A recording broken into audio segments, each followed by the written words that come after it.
In the early 20th century Oregon, Beatrice Morrow Cannady had been the most distinguished and esteemed civil rights activist of her time. During her time as the editor of The Advocate, the largest African American newspaper in Oregon, Cannady used her voice to influence a culture and challenge the racial discrimination that plagued her city.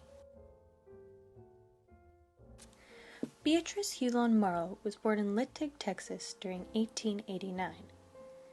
She grew up with a strong family structure which greatly encouraged education. She was one of 14 children, all of which attended college and went on to become professionals in their fields.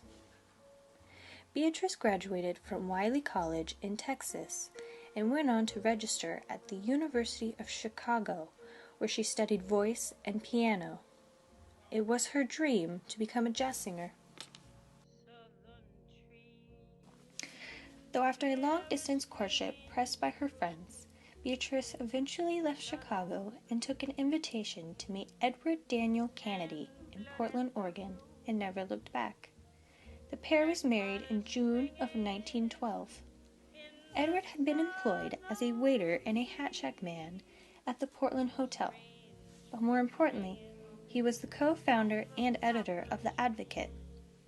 After becoming Mrs. Cannady, Beatrice took on the role of assistant editor to the newspaper and later became the owner and editor, taking on all the tasks of both writing and operating. She took the opportunity to oppose racial discrimination within Oregon and the Pacific Northwest in her writing. Cannady used her position to prove others wrong about the stereotypes they had concerning the black community, such as they were lazy, illiterate brutes who threatened the white population. She wanted to educate others of the progress and importance of the African American nation. Beatrice felt it was the duty of the people to be knowledgeable in the art, literature, music, and the history of their culture. She herself had a collection of over 300 volumes of African American history and literature in her home, in addition to complete publications on leading civil rights organizations.